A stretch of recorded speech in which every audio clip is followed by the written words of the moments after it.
Dear Daniel, I still can't believe you're gone, and I miss you so much.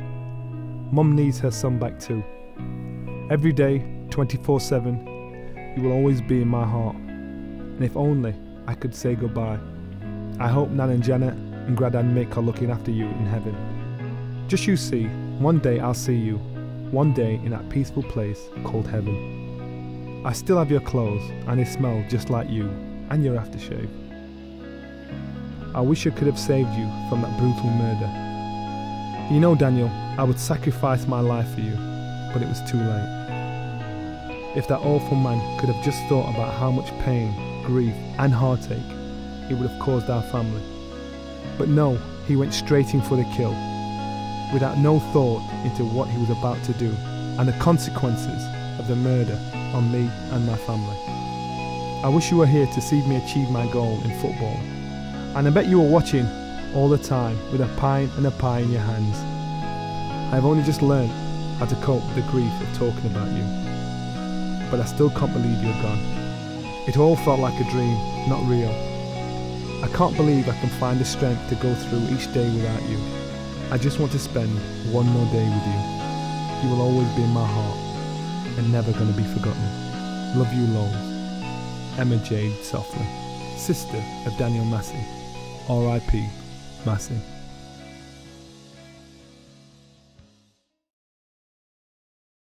Stories of knife crime in the UK have become a common feature in our news programmes, documentaries and the morning papers. We will look at the people involved in tackling knife crime, from the police and the medical services to the dedicated teams set up to prevent knife crime South Yorkshire. We also hear from the families of knife crime victims and the devastating impact a knife can have on the families left behind. Brett Blake was stabbed inside Unique nightclub. The 23-year-old father of one was stabbed in the neck by Danny Hockenhull and then knifed in the stomach by Curtis Goring. The three men had grown up together and were once friends. Brett died 90 minutes after being stabbed. Well, obviously I got a call to get up to hospital that he'd been injured, and got up there not thinking it were all serious, knowing Brett because he's been in A&E a few times, you know. So when I've got up there, police and everything, by the time I got up there and seen police everywhere, and I knew that it were serious. A nurse came out to me after about 20 minutes to say to me that he's really in a bad way and just to pray for him, basically. And it must have been another 40 minutes later that they came out and said to me that he'd gone. When I came out of the hospital, outside the entrance where everybody were, and people just started, obviously as I broke news that he'd gone, they just started collapsing around me. And it were like I weren't there, I was just watching grown men collapsing in tears, you know, where they were absolutely uncontrollable, you know. It were unbelievable, you know, just these hard men who think they're hard and bad, and they, you know, they were just all like babies, you know, absolute. And I was just like I was floating above it all, and I was just, it's like I weren't there, just watching different people's reactions to it, but all heartbreaking. Like Jackie, Pauline found out about her son's death in the middle of the night. Daniel was involved in an altercation with the landlord of a local pub after Daniel tried to break up a fight. He was 20 years old when he was stabbed to death. There were a key witness who saw my son Daniel walk towards this landlord with his arms outstretched like that to apologise, probably for... Well, it would have. It's when them liaison officers came to this house, and I said to Joe, no, it won't be about our Daniel, because our Daniel would have been like this. Come on mate, let's sort this out, you know.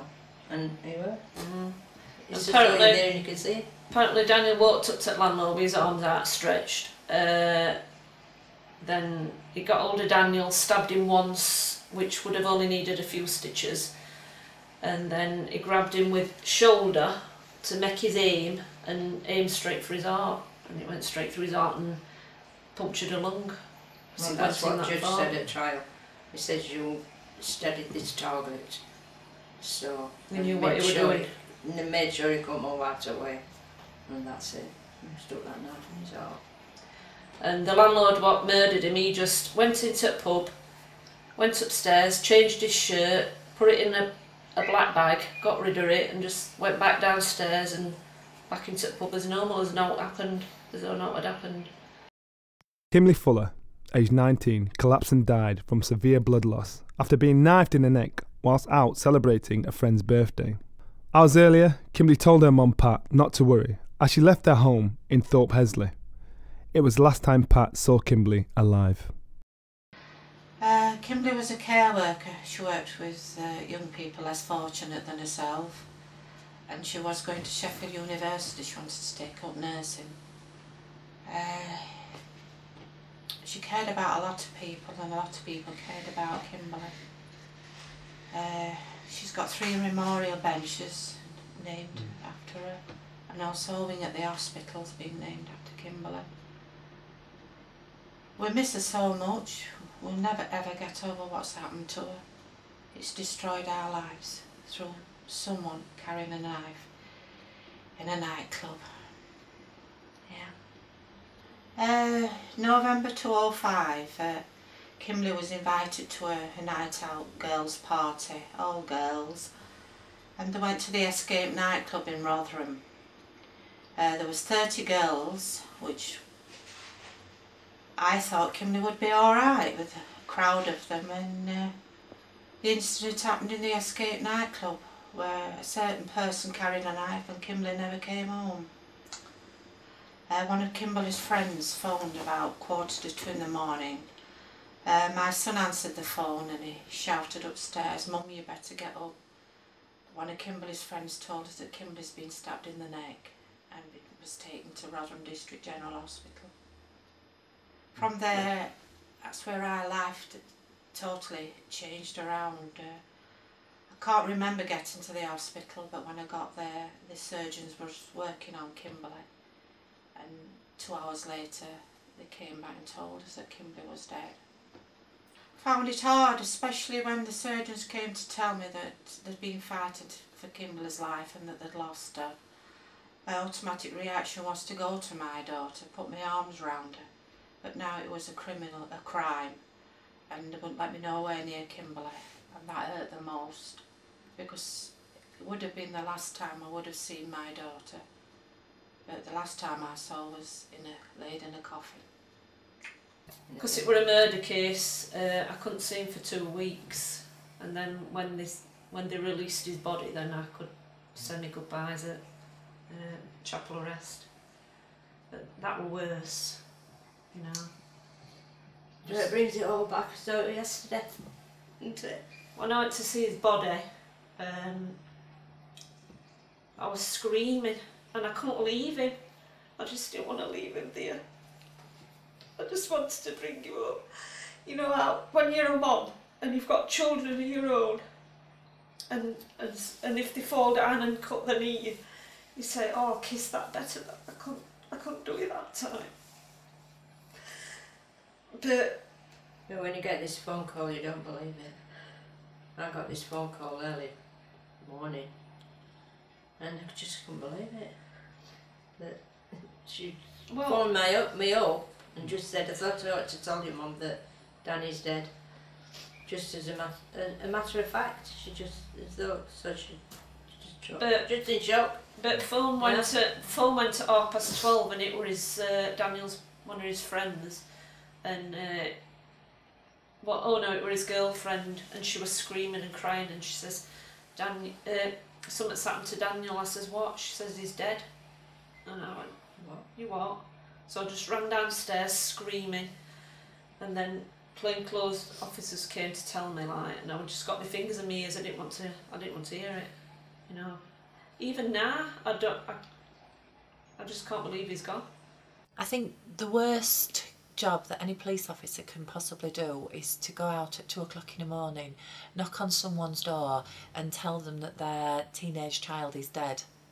Very often they've gone out to a nightclub, to a pub, to a party, and because of circumstances that have got out of hand and a knife's been produced, they're now laid dead down at our medical legal centre.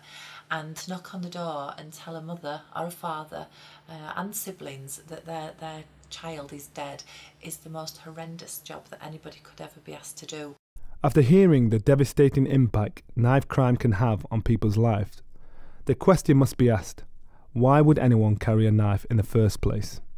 In Sheffield, the Targeted Youth Support Team was established to work with young people involved in knife crime and weapons offences, to educate and support those young people in realising the impact of knife crime. We've had to change the way in which we work with young people regarding knife crime. A lot of that is also around what the media puts forward. So young people hear about knife crime on the news, they're on their websites, posting things themselves. So the culture has definitely changed. They're not thinking it, they're just thinking about a bit of rep. The most important thing to them in their life. It's like they're blinkered. Tunnel vision, that's all that matters, is this rep that they've got to keep. That these people that they call the friends, not really the friends, what they think of them is more important than their life, other people's lives, and the family's lives. There's something wrong somewhere, isn't there? Something very wrong.